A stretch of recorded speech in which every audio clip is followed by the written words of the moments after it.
नमस्कार मेरे प्यारे छात्रों। फ्री ऑनलाइन ट्यूशन 2.0 में आपका फिर से एक बार स्वागत है। अब सत्र 2024 और 2025 के बारे में बात करेंगे जो आने वाला है। कक्षा 9वीं विषय गणित रहेगा। पाठ 1 संख्या पद्धति, भाग 1 परिचय। यह मैंने जो टेबल बनाई हुई है यह इसलिए बनाई हुई है जिससे कि आपको पढ़ने में आसानी रहे और मैं क्रम बाय क्रम आपको पढ़ा सकूं। जैसे कि भाग 1 में हम परिचय दिया हुआ है, भाग 1 में हम परिचय की बात करेंगे। भाग 2 है, भाग 2 में हम एक्सरसाइज 1.1 की बात करेंगे। भाग 3 में एक्सरसाइज 1.2 की बात करेंगे। इसी प्रकार हम क्रम से भाग 7 तक जाएंगे और एक्सरसाइज 1.6 तक चलेंगे। अगर आप परिचय को अच्छी तरह से पढ़ लेते हैं तो ये आपको जो भी एक्सरसाइज हैं इनको निकालने में बहुत ही आसानी रहेगी।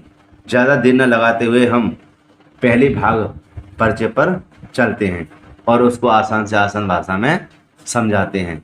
देखिए, तो चलिए शुरू करते हैं। जैसे मेरे प्यारे साथियों, दिया हुआ है भाग 1 परिचय, कक्षा 9वीं और संख्या पद्धति। देखो मेरे प्यारे छात्रों, ये जो संख्याएं हैं, संख्या मतलब जितनी भी परिभाषाएं हैं इनका हम ज्ञान करेंगे। और ये ज़रूरी नहीं है क्लास 9th में ही पूछा जाए, ये क्लास 10th में भी आपसे पूछा जाएगा। तो उम्मीद करता हूँ आप इसको अच्छी तरह से समझिए और मैं इसको समझाने की कोशिश करूँगा। जैसे दिया हुआ है पहला, प्राकृतिक संख्याएं। तो हम इसकी परिभाषा देखें, प्राकृतिक संख्या होती क्या हैं।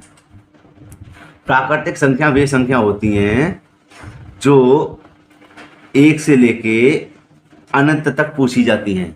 जैसे परिभाषा के रूप में देख लेते हैं, यह है संख्याएं 1 से अनंत तक होती हैं। कहाँ से? 1 से अनंत तक होती हैं। जैसे 1 2 3 4 5 6 7 8 9 10 11 12 है ना, और अनंत तक जाएंगे। इन्हीं को क्या कहते हैं? प्राकृतिक संख्याएं। या कोई अध्यापक पूछ भी लेता है या कोई पूछ भी लेता है या एग्जाम में आ जाता है, प्राकृतिक संख्या क्या होती हैं? तो प्राकृतिक संख्या 1 से स्टार्ट होती हैं और अनंत तक जाती हैं। समझ रहे हैं ना? या ऐसे ही पूछ लेता है कि 5 प्राकृतिक संख्या बताइए, प्रथम 5 प्राकृतिक संख्या बताइए।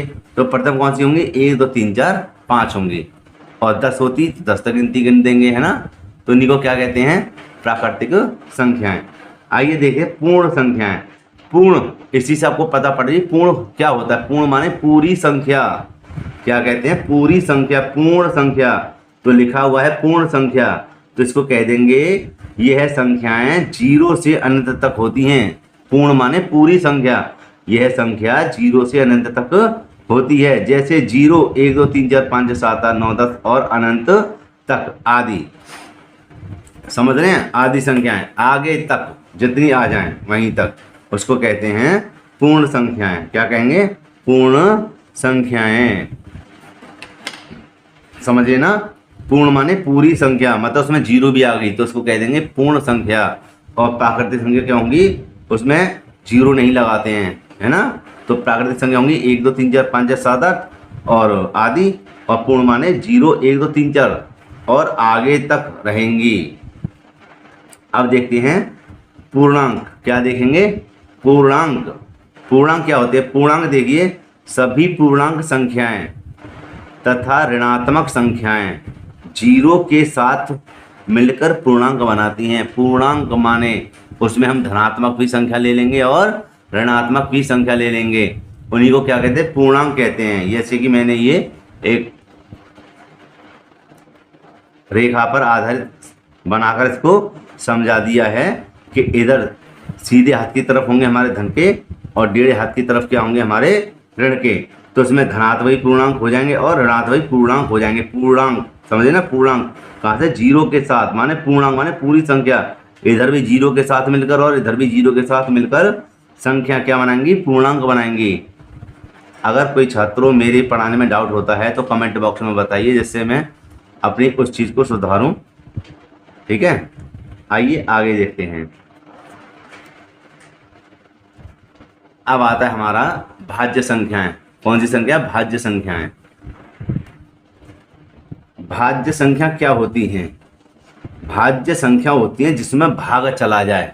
किसी ना किसी चीज का भाग चला जाए, स्वयं का तो जाए और किसी का भाग चला जाए, उन्हीं को भाज्य संख्याएं कहते हैं। जैसे कि परिभाषा देख लेते हैं इसकी, एक से बड़ी वे प्राकृत संख्या जो एक या स्वयं के अलावा किसी और से ही विभाजित हो जाए, उन्हीं को भाज्य कहा जाता है। भाज्य माने भाज्य, है ना, भाग जा, और अभाज्य माने आ गया ना, रुक जा। मतलब कहने का है कि जिसमें स्वयं का ही भाग जाए और किसी का भाग ना जाए, उसी को अभाज्य कहते हैं। और भाज्य माने भाग जा, किसी न किसी का भाग जा, ठीक है, भाग जाए उसमें। तो जैसे कि हम इसको देख लेते हैं, जैसे अगर मैं इधर ले लेता हूँ इसको, कोई भी एक संख्या मान के चलिए 52 ले ली, तो किसी ना किसी संख्या से भाग चला जाएगा, है ना। ये नहीं है कि ये समय विषमय, नहीं, ऐसा कुछ नहीं है इसमें। तो इसमें 2 का भी भाग चलाएगा, 13 भी 4 52 होते हैं, किसी ना किसी का भाग चलाएगा। जैसे कि भाज्य माने 2 का भी, 3 का भी, 4 का भी, किसी न किसी संख्या का भाग चला जाए, है ना। अब मान के चलिए मैं इसको दे देता हूँ 15, इसमें भाग जाएगा नहीं जाएगा? जाएगा। 3 का भाग जाएगा, 5 का भाग जाएगा, 15 का ही भाग जाएगा, जाएगा ना। 3 पंजे 15, 5 तिया 15 और 15 एकम 15। तो इसमें किसी न किसी का भाग चला गया, तो इसको क्या कहेंगे? भाज्य संख्या। इसी प्रकार यहाँ देख लेते हैं, मान के चलिए एक हमने 28 दे दी संख्या, तो इसमें देखो 2 का भाग चला जाएगा, 14 का भाग चला जाएगा, समझे। 14 दूनी 28, 7 का भाग चला जाएगा। देखो 2 का जा रहा है, 7 का भी जा रहा है, और किसका जा रहा है? 14 का भी जा रहा है, और 28 का भी जा रहा है, स्वयं का भी जा रहा है, 1 का भी जा रहा है, इसको भी कह देंगे हम, है ना। तो कैसी संख्या है ये? भाज्य संख्या है, समझे। तो क्या कहेंगे इसको? भाज्य संख्या में एक से बड़ी वे प्राकृत संख्याएं जो एक या स्वयं के अलावा किसी और से ही विभाजित हो जाए, मतलब भाग चला जाए, है ना, स्वयं से भी चला जाए और अन्य संख्याओं से भाग चला जाए। अब भाज्य संख्या देख लेते हैं, एक से बड़ी वे प्राकृत संख्या जो एक या स्वयं के अलावा किसी और से विभाजित ना हो, समझे, उसको क्या कहते हैं? भाज्य संख्या। एग्जाम्पल है 2, 3, 5, 7, 11 आदि, इसके बारे में समझाते हैं। देखिए अब भाज्य संख्या, अगर मैं आपको दे दूं 29, इसमें 1 का भाग जाएगा और 1 स्वयं का भाग जाएगा बस, और किसी का भाग नहीं जाएगा, समझे। इसी को अभाज्य संख्या कहते हैं। मतलब ऐसी संख्याएं जो स्वयं से ही कटें, अन्य से ना कटें। जैसे कि 101 दे दिया, इसमें स्वयं का ही भाग जाएगा, एक तो 1 का जाएगा और 1 जाएगा 101 का, और किसी का नहीं जाएगा, समझे। तो इसको क्या कहेंगे? अभाज्य संख्याएं जो स्वयं से ही कटें और किसी संख्या से ना ही कटें, इन्हीं को क्या कहते हैं? इन्हीं संख्याओं को कहते हैं अभाज्य संख्याएं। उम्मीद करता हूँ मेरी वीडियो आपको पसंद आ रही होगी। आगे देखते हैं इसको। ये देखिए, आप परिभाषा आपको अच्छे से देख लीजिए, अच्छे से ज्ञान हो जाएगा। आइए आगे देखते हैं इसको। अब बात करेंगे मेरे छात्रों परिमेय संख्या की। परिमेय संख्या क्या होती है? बहुत ही बढ़िया चैप्टर है परिमेय संख्याएं। परिमेय संख्याओं उन संख्याओं कहते हैं जो P/Q के रूप में लिखी जा सकती हैं। P/Q, P/Q का मतलब है बट्टे के रूप में, अंश और हर के रूप में लिखी जा सकती हैं। जैसे कि परिभाषा देख लेते हैं इसकी, इन संख्याओं को P/Q के रूप में लिखा जा सकता है, और उन्हीं संख्याओं को क्या कहते हैं? परिमेय संख्याएं कहते हैं। एक बार दोबारा देखिए, इन संख्याओं को P/Q के रूप में लिखा जा सकता है, और उन्हीं संख्याओं को क्या कहते हैं? परिमेय संख्याएं कहते हैं। जैसे कि 1/2, 2/3, 7/3 और 5 भी एक परिमेय संख्या है, 3 भी एक परिमेय संख्या है। अगर देखा जाए 4 भी परिमेय संख्या। क्यों? क्योंकि आप इसके नीचे 1 लगा सकते हो, तो बनी ना बट्टे में, सही है ना। इसको क्या कहेंगे? परिमेय संख्याएं। दोबारा देखते हैं, परिमेय संख्या वे संख्या होती हैं जो P/Q के रूप में लिखी जा सकती हैं। आइए अब देखते हैं क्या अपरिमेय संख्याएं। कौन सी संख्याएं? अपरिमेय संख्याएं। अपरिमेय संख्या कौन सी होती हैं जो P/Q के रूप में नहीं लिखी जा सकती? पी बट्टे क्यू के रूप में नहीं लिखी जा सकती। परिभाषा देखते हैं, वे संख्याएं जिन्हें पी बट्टे क्यू के रूप में नहीं लिखा जा सकता उनको क्या कहते हैं? अपरिमेय संख्याएं। जैसे कि पाई कॉमा √2 कॉमा √3। पाई, आप कह रहे होंगे पाई तो एक परिमेय संख्या है। नहीं, पाई देखिए यहाँ देख लेते हैं, पाई का मान होता है 22/7, लेकिन जब इसको काटा पीटी करोगे या उसमें जाओगे तो आपका मान आएगा 3.14 आदि आता रहेगा, समझे? इसलिए इसको परिमेय संख्या ना कह के अपरिमेय संख्या कहते हैं। अच्छे से देख लेना। इसी प्रकार ये होता है हमारा √2। √2 का मान क्या होता है? √2 का मान होता है 1.414 आदि चलता जाएगा, है ना, चलता ही जाएगा। इसलिए इसको क्या कहेंगे? अपरिमेय संख्याएं। और ऐसे ही √3 का मान, समझे, ऐसे ही चलता जाएगा, समझे? तो इसको क्या कहेंगे? अपरिमेय संख्याएं इन्हें कहते हैं। अब बात करेंगे वास्तविक संख्याओं की। कौन सी संख्याओं की? वास्तविक संख्याओं की। वास्तविक संख्या क्या होती है? ये है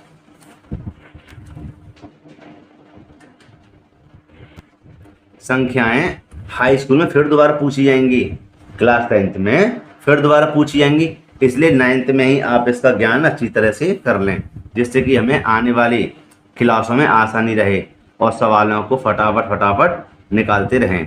ठीक है, आइए देखते हैं वास्तविक संख्याएं। वास्तविक वे संख्याएं जिनमें भाज्य संख्या हो या अभाज्य संख्या हो या परिमेय संख्या हो या अपरिमेय संख्या हो, प्राकृतिक संख्या हो या पूर्णांक हो आदि सभी संख्याओं को इकट्ठा कर दिया जाता है। इकट्ठा कर दिया जाए तब वह वास्तविक संख्या कहलाती है। अब सवाल आपसे पूछने लगे कि वास्तविक संख्या क्या होती है, तो वास्तविक संख्या सभी को उसमें बता दीजिए। परिमेय भी होती है, अपरिमेय भी होती है, भाज्य भी होती है, भाज्य भी होती है, पूर्णांक भी होते हैं, समझे? सभी को इकट्ठा करके बताते हैं तो क्या कहते हैं? उसको वास्तविक संख्याएं कहते हैं। अब सवाल आपसे कह दे कि एक कैसी संख्या है? ये एक प्राकृतिक भी है, समझे भाई? प्राकृतिक कौन संख्या होती है? 1 2 3 4 5 6 7 8 प्राकृतिक भी आ गई। और अच्छा पूछे आपसे भैया कि 0 कैसी है? ये पूर्णांक संख्या है, समझे ना? पूर्णांक माने पूरी संख्या, है ना? ये इसी प्रकार आप उसको बता सकते हैं। आगे देखते हैं वास्तविक संख्या और उनके दशमलव प्रसार। यहाँ देखते हैं वास्तविक संख्या और उनके दशमलव प्रसार क्या होते हैं। तो प्रसार देखिए, शांत भी होता है और अशांत भी होता है। तो बात करेंगे पहले शांत की। इस स्थिति में शेष 0 हो जाता है। शांत क्या कह रहा है? आवाज आपकी सुनिए इसकी। शांत क्या कह रहा है? बिल्कुल शांति बनी रहे, ज़्यादा ऊधमबाजी ना हो, हल्ला ना मचे। तो अगर मैं आपसे कह दूं, एक देख लेते हैं इसको अलग से। देखिए ये मैं आपसे कह दूं ये 1 और 2 से भाग लगाइए 1 में, तो दशमलव लगा के 0 बढ़ा देंगे और 2 पंजे 10। भाई बिल्कुल पूरा कट गया। ये क्या है? हमारा शांत है। कैसा है? शांत है। चलो ये देख लेते हैं। 2 का भाग यहाँ लगाते हैं 5 में, तो 2 दूनी 4, कितना बचा? 1 और दशमलव लगा के 0 बढ़ा दी, 2 पंजे 10। मतलब कट जाना चाहिए, बार बार वह रिपीट संख्या नहीं होनी चाहिए। तो यह कैसी संख्या है? शांत कहलाई जाएगी। कौन सी संख्या कहलाई जाएगी? शांत कहलाई जाएगी। शांत भैया, शांत है ये, तो समझे? तो क्या कहता है ये? इस स्थिति में शेष, अभी जो शेष आया था कट्टा का निशान, 0 हो जाता है। क्या हो जाता है? 0 हो जाता है, समझे? अब आगे देखते हैं अनवसानी आवर्ती मतलब अशांत आवर्ती। इस स्थिति में शेष की पुनरावृत्ति होती है। कैसे होती है? देखिए उदाहरण देखिए इसका कि 1 में 3 का भाग लगाएं, 1 में 3 का भाग लगाएं तो नहीं जाएगा, और दशमलव लगा के अगर मैं 0 बढ़ा दूं तो देखिए कैसे, 3 तिया 9, कितने बचे? 1, दशमलव लगा हुआ 0 बढ़ा दो, 3 तिया 9, 1 बचा, दशमलव लगा 0 बढ़ा दो, 3 तिया 9। ये इसकी जो बता रहा था, इस स्थिति में शेष की पुनरावृत्ति होती है। तो देखो शेषफल शेष फल बार बार पुनरावर्ती, मतलब बार बार आता जा रहा है, बार बार आता जा रहा है, वही शेष फल बार बार आता जा रहा है, तो इसी को क्या कहेंगे? अनवसानी आवर्ती या अशांत आवर्ती, अशांत आवर्ती। उम्मीद करता हूँ आपके अच्छे से समझ में आ रहा होगा। अब बात करेंगे इससे आगे की, और अनवसानी अनावर्ती की। अब बात करेंगे अनवसानी आवर्ती की, इसको कहते हैं अशांत अनावर्ती। क्या से? इस स्थिति में शेष की पुनरावृत्ति नहीं होती। अभी मैंने क्या बताया था? अभी बताया था ये वाला अनवसानी आवर्ती की, अनवसानी आवर्ती की, और अब आ रहा है क्या? अनवसानी अनावर्ती की, अनवसानी अनावर्ती की। तो इसमें क्या हुआ? इसमें शेष की पुनरावृत्ति नहीं होती, कोई ना कोई चीज आती रहेगी। किस प्रकार? देखिए, अब √2 है तो इसका मान क्या होता है? 1.414 और आगे चलता रहेगा, मतलब कोई चीज रिपीट नहीं होगी, तरह तरह की संख्याएं आती रहेंगी, तरह तरह की संख्याएं आती रहेंगी। तो इसी को क्या कहते हैं? अनवसानी अनावर्ती कहते हैं, समझे? और इसको क्या कहते हैं? दूसरी वाली को यहाँ देखिए आप, इसको कहते हैं क्या? अभी जो पढ़ाया था मैंने, इसको कहते हैं अनवसानी अनावर्ती। इस स्थिति में शेष की पुनरावृत्ति होती रहती है। जैसे ही मैं 3 का भाग 1 में लगाया था तो एक शेष बचता ही जा रहा था, ठीक है ना? देखिए, अब बात करेंगे सम संख्या की। सम संख्या क्या होती हैं? ऐसी संख्याएं 2 से पूर्णतः विभाजित हो जाएं, ऐसी संख्याएं 2 से पूर्णतः विभाजित हो जाएं। कैसी? 2, 4, 6, 8 आदि संख्याएं। दोबारा देखिए, सम संख्या, सम संख्या कहते हैं इसमें 2 का भाग चला जाए, है ना? 2 से पूर्णतः विभाजित हो जाए, मतलब 2 का भाग चला जाए, उसी को क्या कहते हैं? सम संख्याएं। तो अब देखिए, अब मैं अगर इधर दे दूं आपके लिए 24, तो इसमें 2 का भाग चला जाएगा, 2 का भाग चला जाएगा। कितनी बार? 12 बार। अगर मैं आपको दे दूं 102, तो इसमें 2 का भाग चला है, मतलब 2 का भाग जाना चाहिए, उसी को क्या कहते हैं? सम संख्याएं। और विषम संख्या क्या होती हैं? ऐसी संख्याएं जो 2 से पूर्णतः विभाजित नहीं होती, समझे? आप उसके बारे में सोच रहे हो, वो भाज्य और अभाज्य संख्या हैं, लेकिन ये कौन सी संख्या है? सम और विषम की संख्या की बात चल रही है। तो यहाँ देखेंगे ऐसी संख्याएं जो 2 से पूर्णतः विभाजित नहीं होती, विषम संख्याएं कहलाती हैं। कैसी संख्या कहलाती हैं? विषम संख्याएं। तो इसमें 2 का भाग नहीं जाएगा और किसी का भाग जाएगा, समझे? तो क्या कहेंगे इसको? विषम संख्याएं। जैसे 1, 3, 5, 7 आदि।